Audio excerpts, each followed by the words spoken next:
Yeah, I would like to thank Dr. Watford for giving us the opportunity to talk about this topic, which is near and dear to the heart of at least three of us in this room. And also his vision that when he told Chris and myself to maybe develop a little mini series. And so here's the mini series. We're hoping that this will give you a glimpse into the paradigm where nephrology intersects with hematology and vice versa.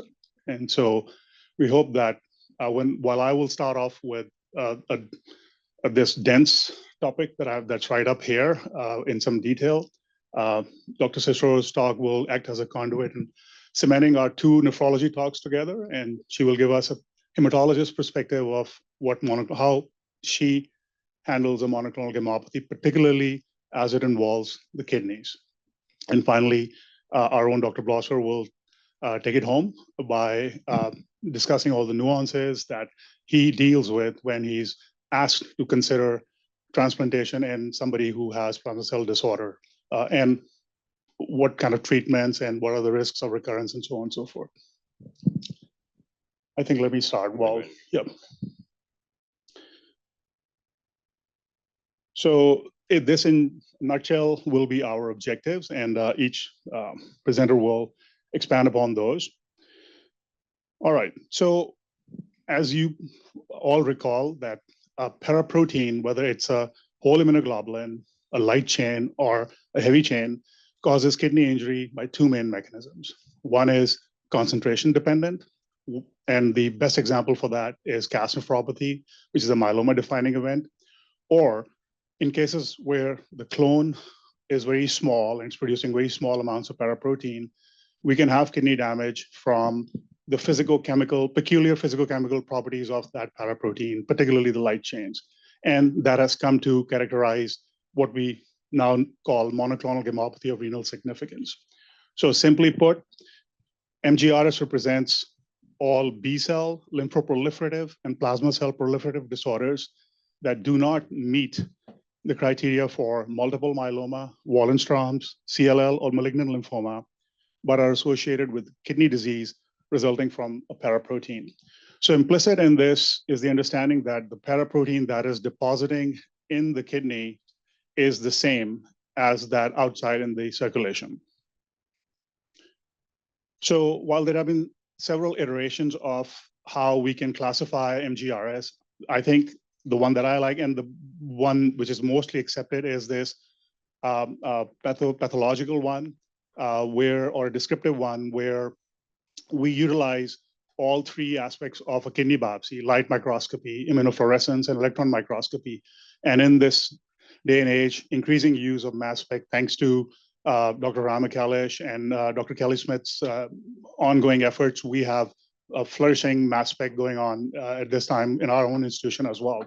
So we utilize all these four avenues of a kidney biopsy to characterize the various MGRS lesions. And out of all those, PG and MID falls into this category where we define it as a non-organized deposits in the kidney.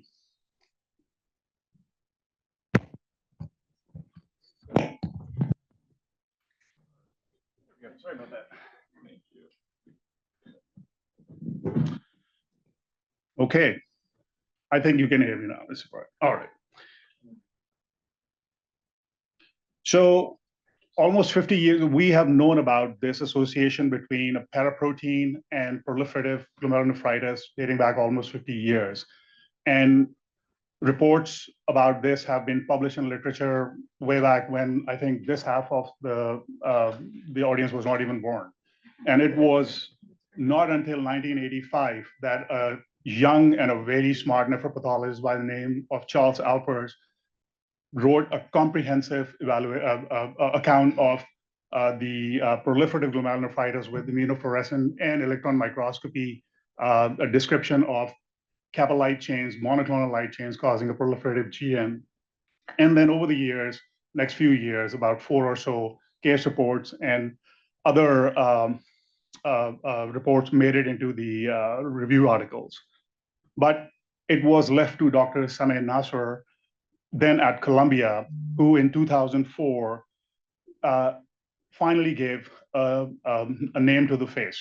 Dr. Nasser could have gone ahead and did the renal community another solid by calling it Nasseropathy or Nasser's disease, but instead he chose, true to his vocation and as humble as he is, proliferative glomerulonephritis with monoclonal immunoglobulin deposits, aka PGNMID. Can I have a hallelujah on that? So a few days ago, Megan kind of came up to me and we were just talking about MGRS things, and she said, the first time you ever said PGNMID to me, I thought it was a made-up word. So Megan, here's where we are. So in his first report, he took account of 10 patients, characterized their histopathological changes, and as you can see, far right, endocapillary proliferative GN, or a typical MPGN pattern with extensive subendothelial electron-dense deposits, as well as finding that these electron-dense deposits do not have any particular substructure. They were just granular, and the deposition of a whole immunoglobulin with light chain restriction. So he characterized the first report in 10 patients and gave this entity a name, which has since been accepted into the MGRS world. So what have we learned about this disease over the years? Well, Dr. Nasser, about 5 years later, went ahead and expanded his work, included 37 patients this time, like the largest series from US, and identified the typical clinical features and pathological features associated with it. So we see that it is a bit more prevalent in women. It is predominantly a disease of the white population. And the average age is about 55 years, although it has been seen in almost any age, but the skew is a little bit more toward the older age. The afflicted people almost always have heavy proteinuria. About half of them have nephrotic syndrome, uncontrolled hypertension, edema, and you name it. But most strikingly, unlike other MGRS disorders, this particular entity has a very low incidence of finding M protein in either the blood or the urine or even the bone marrow. And that's what he found.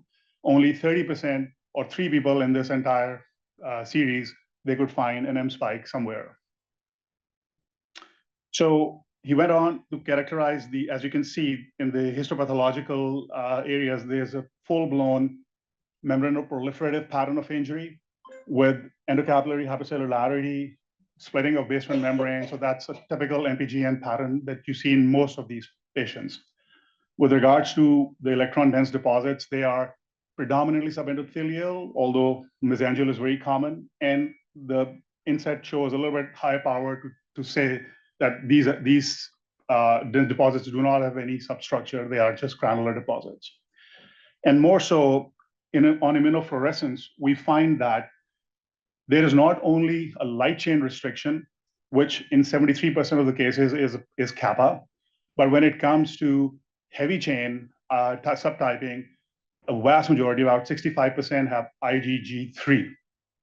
So this is the pattern which is most commonly seen as an IgG3 kappa monoclonal deposition, although other entities have also been found, like IgA, IgM, but very much less, so like less than 10% or so. In fact, there's a light chain variant as well. So, and one more thing, there is almost always a universal C3 deposition in all these biopsies, and about 60% also show C1q deposition, a little bit more about that later. So since that report in 2009, over the next 10 or so years, there was this increased a lot of very well-run reports that made into the literature, even showing that this entity occurs in children and young adults as well. And I just want to briefly mention this very rare variant of a rare entity called light chain only variant of PGNMID. So instead of an intact immunoglobulin, it's only monoclonal light chains that are causing the injury here. And again, like its original variant, it is most commonly with the kappa light chains. However, this entity, although it presents a similar way, people have nephritic, nephrotic syndromes, heavy proteinuria, advanced CKD at the time of presentation. The difference is that this entity has a much higher incidence of finding an abnormal clone or abnormal paraprotein on the order of 75 to 80%, as I listed down there. And it has known to occur in the context of malignancies such as myeloma as well, while the vast majority, 90+% of PGNMID occurs as an MGRS entity without active malignancy. So to summarize this entity, with regards to the clinical features, as I said, it's a rare entity, about 0.2 to 4% of all kidney biopsies in large series from Colombia. It is predominantly a Caucasian disease with slight female preponderance. Mean age is about 55 years, but can occur at any age. It is a renal limited disorder. Unlike most other MGRS entities, this PGNMID is mostly restricted to the kidneys. And the manifestations are as non-specific as they are variable, but proteinuria is universal and heavy proteinuria, mostly in nephrotic range, with half of the patients at presentation having nephrotic syndrome with advanced kidney involvement with very low GFRs. While there is universal C3 deposition and other complements, but peripheral hypocomplementemia is less commonly seen, about 20-30% of the folks. And most importantly, from a treatment perspective, the M protein identification in the blood or the urine is only in about 30% of the patients, and the bone marrow clones with a bone marrow biopsy is even lower. The incidence is about 20 to 25%. And lastly, the recurrence in allograft occurs early and is common, and we shall see it a little bit later, and Dr. Blosser will talk about it in more detail. Histopathologically, as we discussed, the main involvement is pattern that we see is an MPGN, membranoproliferative, followed by an endocapillary proliferative, and in early cases, mesangial as well. So this could be considered as a spectrum of involvement in the evolution of the disease where the biopsy is happening. The IgM and IgA variants are very rare, less than 10%, and light chain variant is even lesser. So it's mostly IgG. And within the IgG, it is predominantly IgG3 subtype. And I don't think there's any case report or series that has ever picked up an involvement of IgG4. So it's mostly IgG3, followed by IgG1 and IgG2. And in about 73% of the patients, it's the kappa light chain that is the causative agent. And also to underscore this point that when the constant domains of the gamma heavy chain, both ACH1, 2, and 3 are stained for, they are found in the biopsy, which means that the entire intact immunoglobulin is being deposited. It is not truncated like we see in light chain deposition disease or elsewise. So a whole full immunoglobulin is being deposited. And finally, with electron microscopy, we see granular electron dense deposits, mostly in the subendothelial region, but a lot of spillover into the mesangium, and occasionally subepithelial as well, and intramembranous. Okay, so what are our thoughts about why this happens? So in order to understand that, we first need to learn a little bit about the IgG molecule itself. So there are 4 varieties, as we all know, and these subclasses differ in their heavy chain structure, their molecular weight, their concentration in the serum, their isoelectric point, and immunogenicity. So the changes in their structure, the differences is due to the size of the hinge region. And most importantly, as you can see for IgG3 here, the number and arrangement of the interchain disulfide bonds linking the 2 heavy chains together. That gives IgG3 that particularly different architecture. And you can see there are it's the longest with about 11 interchains disulfide bonds. Surprisingly, IgG3 makes up only 8% of the total IgG, yet it causes almost entirely the bulk of the PGNMID disorder. So why is that? Why is it so intrinsically nephritogenic? So it is the most positively charged of the subclass, isoelectric point around about 8 to 9. It causes an affinity for coalescing, bonding with the anionic structures all around in the glomerulus. It has the highest molecular weight, so there's a natural sieving effect, and it just is size restricted by the filtration barrier. It also has a unique capacity to self-aggregate by FC-FC interactions. And so already it's a very large molecule, has attraction for the anionic, ground substance, and then it coalesces together. And so it causes even more deposition. And finally, because of this very long interlinked chain, that has the constant CH2 domain, which is the main area where complement is activated. So of all these subclasses, IgG3 is the one that causes activation and fixes the complement the most and can cause injury. So along those lines, the role of complement was studied in some very elegant studies from the Peking University First Hospital in Beijing, where using laser microdissection and mass spec, they found that the complement components were some of the most enriched proteins deposited in the glomeruli. So as you can see in the heat map there, as compared to the 4 controls, the 10 patients with PGNMID they did mass spec on had almost all types of complements deposited, both of the classic pathway, the terminal complement cascade, even the complement regulatory proteins as well. Similarly, in the biopsies themselves, using immunofixation and immunohistochemistry, they found a very strong deposition of the terminal complement cascade, C4D, C3C, C1q, BB here, and a little bit less weaker staining for the mannose binding lactin. And they found in their evaluations that the more intense the deposition of C3C and C4D were independently associated with higher creatinine and the number of crescents they found in their biopsies. They went ahead and quantified the amount of excretion of these, many of these complement fragments in the urine as a function of the excretion of creatinine. And they found that as compared to normal controls, the patients with PGNMID had very high levels of excretion of a lot of these complement factors. And unlike the plasma levels, the urinary levels were correlated better with the creatinine at presentation and the degree of chronicity in the kidney biopsies. And finally, doing with Cox regression analysis models and multivariate regression analysis, they found that in addition to the creatinine at presentation and the amount of global glomerulosclerosis, urinary C4D level was an independent risk factor for kidney failure in the future. So this is an amazing work that has just started. I'm very excited, and I'm hopeful that this will carry on, and we'll have yet another avenue of trying to intervene in this very difficult disease that we try to manage. Okay, time to introduce my case. So the way I've presented this case is a little bit different than you are used to seeing because I've tried to consolidate 30 years of her presentation in 3-4 slides. So here we go. So she's a 59-year-old veterinarian right now, the only veterinarian I know who takes care of birds and some reptiles as well.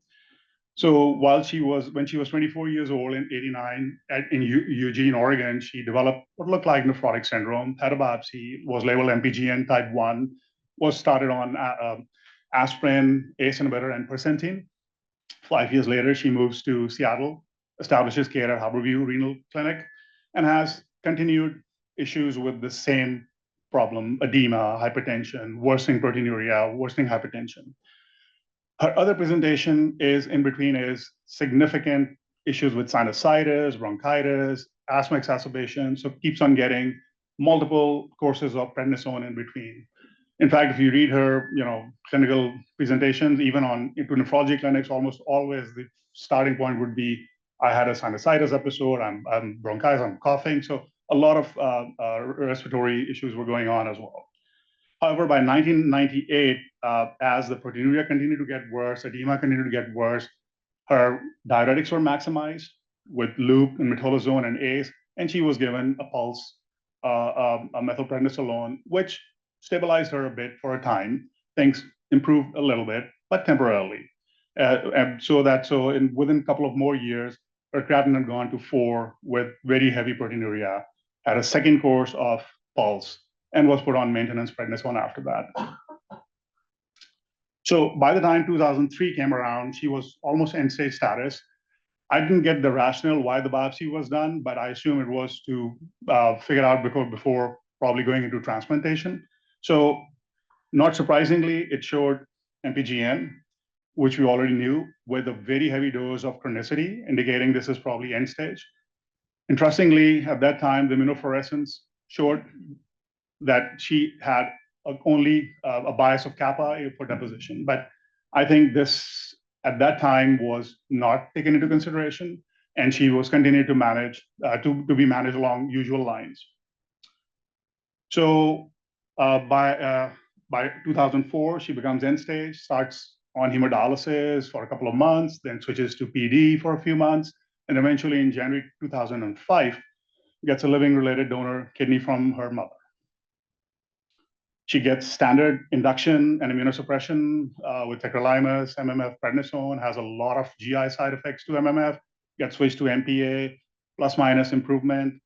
However, these things start to get settle down, edema resolves, blood pressure gets better managed. And I've given a snapshot of almost 15 years of follow-up here, but things were kind of okay for those 15 years, clinically at least, where her creatinine was around 1.315, proteinuria was around about 0.5 gram.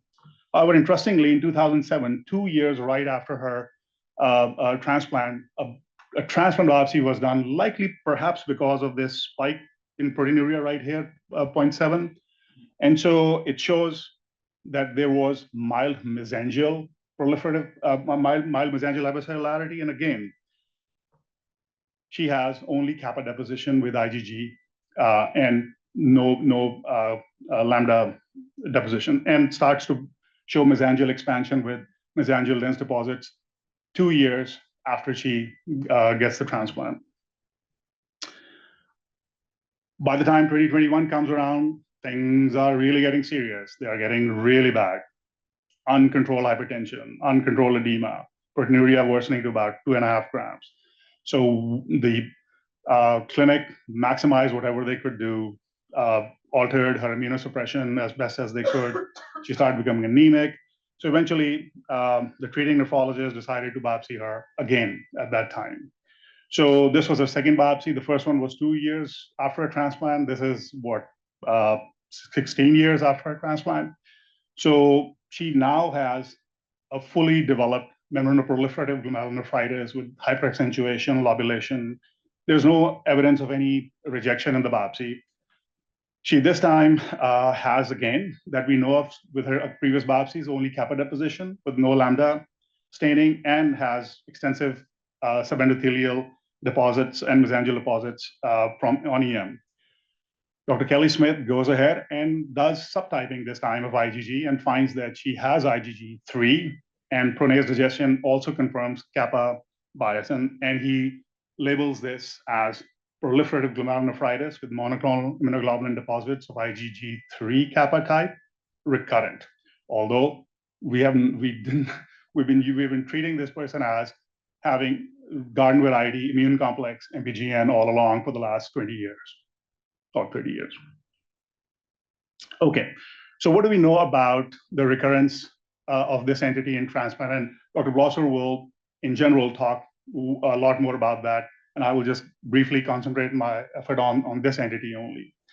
So in an excellent series from Mayo, again from Dr. Nasser, this time he had moved to Mayo by this time, and he showed that in 26 patients in their cohort that had PGNMID come up in allografts, they found that in the clinical characteristics, about half of them had preemptive transplants, about 58% had living donated kidneys. They had, majority of them had the usual immunosuppression induction with ATG and thymoglobulin and the basiliximab, and about 50 to 70% were on a triple regimen. Only a few patients were on steroid sparing regimen. And again, just like the parent native entity, the detection of a peripheral M protein was even more dismal in transplant patients, anywhere from 12% in the urine or the serum. And the serum free light chains were abnormal in only 1 of the 20 patients that were tested. So with regards to the recurrence itself, it took a whopping 5.5 months for the recurrence to happen in the allograft. And 54% of the patients had already been diagnosed with recurrence within 6 months of their transplant. And overall, the recurrence rate was about 89% in the largest series of transplant on this entity. So they did an amazing job of trying to show the evolution of this injury in transplant. So these were 4 biopsies from the same patient. He luckily had a 4-month protocol biopsy, and it was completely normal architecture here. The next biopsy starts showing evidence of mesangial expansion only. Moving forward in time, the individual starts to develop an endoproliferative component with hypercellularity in addition to the mesangial expansion, yet the capillary walls are still okay. And finally, in the same patient, sometime further down the road, he has a full-blown hyperaccentuated lobulation of MPGN with tram tracking and splitting of the basement membrane. So this is an evolution. They showed how this progresses. And again, as a entity as a whole, they found the first pattern to be the most prevalent, and that is because the transplant biopsies happen much more faster than native biopsies, and we pick up problems in these patients much more faster and jump on it. Some have protocol biopsies, some had because proteinuria went up. So the thought is that this is the natural evolution of the disease, and when the biopsy happened, that dictates the histopathological changes we are seeing. So they found that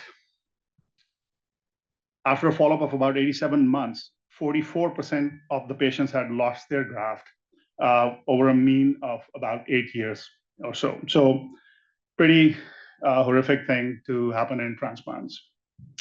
All right. So coming back to our patient. So what happened after 2021? So after the biopsy, since it was now known that there is a monoclonal component, she likely has recurrent MGRS. So monoclonal workup was done, and she had no M spike anywhere. Her free light chains were only slightly skewed toward kappa, although can be disregarded given the amount of the creatinine that she had at the time. She was given a hematology referral. She goes there, meets Andrew Cohen, and then declines any further workup because she's been through 30 years of hell. However, another year and a half passes by where things are only getting worse. She's getting more volume overloaded, more issues. She cannot tolerate a lot of agents we've started. We snapped on an SGLT2 inhibitor, changed MPA dosing, nothing's working. Albumin is dropping, proteinuria is increasing. So she finally relents and agrees to another bone marrow evaluation. She another hematology evaluation, and this time gets a bone marrow, and wait, it's completely normal. Nothing's going on in the bone marrow either. So 2024 was, I think, the worst year she had. Things were just getting worse and worse. We did everything that we knew how to do, how to manage proteinuria conservatively, non-immunologically. But eventually, the treating nephrologist at the time said, well, we need to do rituximab. And so rituximab was done around mid of last year. Fingers crossed. Well, 6 months down the road, things are even worse. So it's as if rituximab didn't do anything. So the creatinine goes up to about 2.3. She's fully nephrotic. Proteinuria peaks at 12.7 grams. And we are adding spironolactone to torsemide, and we are run out of everything in our quiver now, no other arrows left. So this is where we have her by the end of 2024. Okay, so what do we know about the prognosis and treatment considerations of this disease? We've already seen this is a rare entity, so there's lack of controlled studies. And the idea is to try to find if there's a clone that we can treat. And so that always eludes us. And there have been different definitions of response and whatnot. But what's sobering is to see in all these various series that I've looked at this entity, almost about a quarter of patients end up on an end-stage status. So I'll skip this slide in matter of interest of time. So with regards to treatment, an excellent report was given to us by the UPenn people, their experience with their 19 patients that they treated. So these folks, again, like the usual main entity we know, had only 1/3 of their patients having had a M spike that was detectable, or a clone, and already had quite advanced renal disease at the time of presentation and heavy proteinuria, nephrotic range. So they categorized their response to treatment in 4 groups. Group 1 was in whom a clone was detected, and they got clone-directed therapy. As you can see, the 4 patients there. Then group 2 of 2 patients who had a clone detected, but somehow didn't get a directed therapy. And the vast majority of the remaining 10 patients who did not have a clone or an M spike identified, and they just had empiric treatment. What I didn't include here was group 4, which included 3 patients who did not get any treatment at all. So the overall response rate was good, was 88%. And complete remission occurred in almost 38% of the patients, with partial response. Overall response was 88%, and complete remission was in 38%. And the median time to partial remission was 5 months, and it took about a year for a full response to show itself. 6 people who relapsed at a median of about 15 months. 5 of those were treated again, and 4 of them went into partial remission. But again, a sobering point here that all 3 untreated in group 4 uniformly progressed to ESRD without any treatment intervention. And they went ahead and stratified their results based on baseline eGFR and the degree of chronicity, and found that even up to a GFR of about 25, they still had pretty robust responses. And it was in very low GFRs of less than 20, where there were 2 patients who only had a partial response. And the same was found for the interstitial fibrosis, that greater the interstitial fibrosis, of course, we would see less responses with time. But the point to take away here was that all the patients who were treated were ESRD-free 2 years after treatment. So that was at least very encouraging to see from this study. And very recently, the Mayo Group tested this pilot study, open label phase 2, in 10 of their patients, where they used daratumumab. As most of us know, it's a humanized monoclonal IgG kappa antibody directed against CD38, and has revolutionized the management of myeloma and amyloidosis. So the idea was that since PGNMID is caused by small clones, so instead of giving them triplet therapies and cause a lot of side effects, why don't we try just one directed therapy and see if that helps? So the inclusion criteria, they're in front of you. The treatment routine was very similar to what myeloma folks get. And the primary outcome was actually a safety outcome. Major infections like pneumonia, meningitis, sepsis, and so on, and whether it causes leukopenia, thrombocytopenia, anemia, et cetera. And the secondary outcome was efficacy, where a remission at 12 months. So just quickly, I'll point out here, without going into too many details, the patients they included actually had much better renal function than we have seen so far. So their baseline creatinine was about 1.36, their eGFR was 61. However, they did have a whopping 4.4 grams of proteinuria, median proteinuria at presentation. And just like we all know from other series, only one of these 10 patients had an IgG kappa M spike. Everybody else had no detection of any monoclonal protein. So it was, it had success. There was an overall 100% response rate. 6 people had partial remission by 12 months, 4 had complete response. 3 that relapsed at 12 months, out of those, 2 were treated again, and they went into partial remission, but then kept getting daratumumab indefinitely after that, as compared to the 6 months that the other people got. So coming back to our case, so by mid-2024, I had assumed care of that patient, and while rituximab hadn't worked, so I thought about this approach. So I reached out to Andrew Cowan again, and we started daratumumab. She got it on the day after Christmas last year. By now, she has completed her ramp up and is now I just saw her 2 days ago. She's been switched to once a month. In consultation with Dr. Ng, we reduced her immunosuppression to 180 milligrams mycophenolate to reduce the risk of infections. And this is her response now. So her creatinine has stabilized, her the albumin has gone up by a gram, her proteinuria, which peaked at 12, is now down to 2 grams the last time we checked. And her edema has resolved, although she's still requiring torsemide, and the blood pressure is now much better controlled. So far, so good. So how does Bilal approach these issues? Well, in PGMID cases that are very, very uncommon cases which have a clear malignancy associated, that's a no-brainer. They need to be treated for myeloma, lymphoma, etc.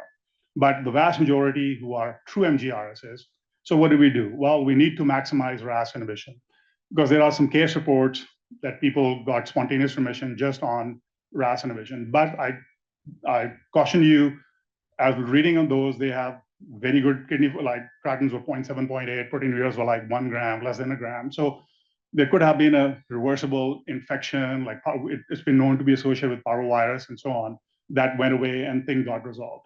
But the ones that we deal with, we have to make sure we do our monoclonal workup. And if the initial monoclonal workup is not productive, then we can seek help for bone marrow evaluation and going on to other B cell evaluations with CTs and PETs and flows. And then, of course, we're treating a whole patient and we're not treating just the entity. So we got to see whether the person is, what's the age, frailty level, performance. And if it's very early on, we don't need to treat it. And if it's very late in the game and there is no prospect for transplant, we should just conservatively manage these people. But if they are a transplant candidate with not a lot of those limiting factors, then we should actively try to figure out what's going on with them. So if a clone is directed, well and good. We have B cells and cell-directed therapies and plasma cell-directed therapies. But if we don't, then that's where the problem arises. Some people do have an M spike here and there, but don't have a myeloma clone, but don't have a bone marrow clone. So in them, if they have an IgA or IgG clone, M spike, then we can treat along the lines of plasma cells. And if it's an IgM, then we know that most of the IgM comes from B cells. We can treat them with B cell-directed therapy. And in cases like my patient that we just showed, well, then we just try whatever we can. And with passage of time, we are finding less toxic therapies like daratumumab. And the role of complement is now being elaborated. Okay, so this was my last slide. Before I take a question or two, just some acknowledgements. So last year, I think when Raj gave the state of the division address, I don't think him or any one of us could have realized where we were going to be just 6 months down the road. And I feel that very strongly that we need to support bright, intelligent, and dynamic people and push them up in spheres of influence so that we can really have peace, both here and in the rest of the world. So to the young'uns who are about to fly the coop, bon voyage. Although I know that a couple of you have so much separation anxiety that you're trying to stick around. And I guess one is starting her way back as well. And while I have to say that while the lunatics are running the asylum outside, while coming to work is a refuge. So thank you to my colleagues.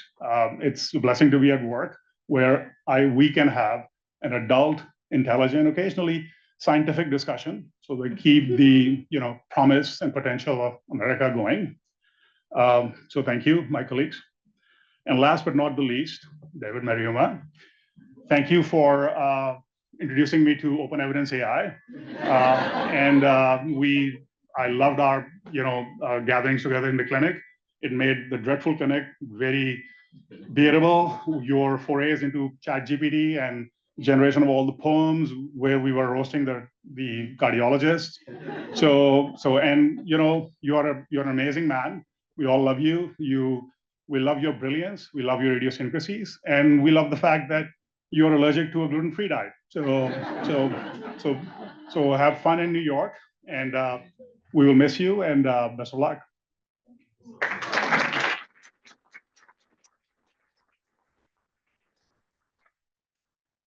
Yes. Very simple question. Clone identified as M spike in the urine or blood? Clone. So clone is identified in the bone marrow. I see. Yeah. So the M spike in the urine. Yeah, M spike in the urine or the blood. Plasma.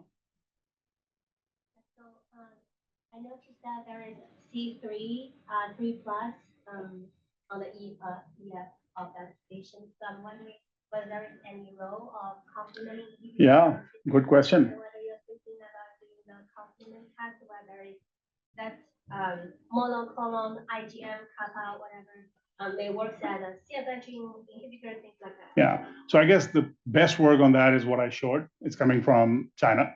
So I think ask this question again in 2-3 years. I'm pretty sure we'll be getting there. We already are treating IgA, ANCA vasculitis with complement therapies, and I'm sure this will be adding to the armamentarium, but we're getting there, but not yet. I know you said most of these patients don't have a clone identifier. Do you automatically just start with rituximab first before going to daratumumab? Yeah. Right. So it's one of those situations that we as nephrologists can reach out for rituximab, right? I can reach out for daratumumab. So it's easier to do that and see if it's an unknown B cell clone that will probably respond. But if it's not a B cell clone, like my patient that I showed, she will not respond.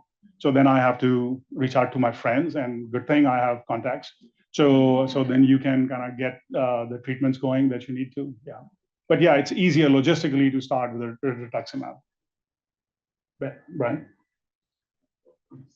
No, I mean, this all feels very much like an exposure to an antigen, to an allergy or something, you know, that they're getting exposed to. And anything about figuring out what the underlying infection or allergy might be that trigger these? So we do know that some cases of infections, particularly in children, and there have been cases of parvovirus B19 that have resulted in PGNMID that are resolved. So that is out there. And there are some experts who think that there are micropeaks, that these are, while they are monoclonal, but at the end of the day, they are oligoclonal because they are coming from different sources, but they are monoclonal individually, if you get my drift. So those are the micropeak kind of things which resolve by themselves. But somebody who has this florid nephrotic syndrome presentation, it's hard to imagine that it's just an infection or something that is causing it, because the whole immunoglobulin gets deposited.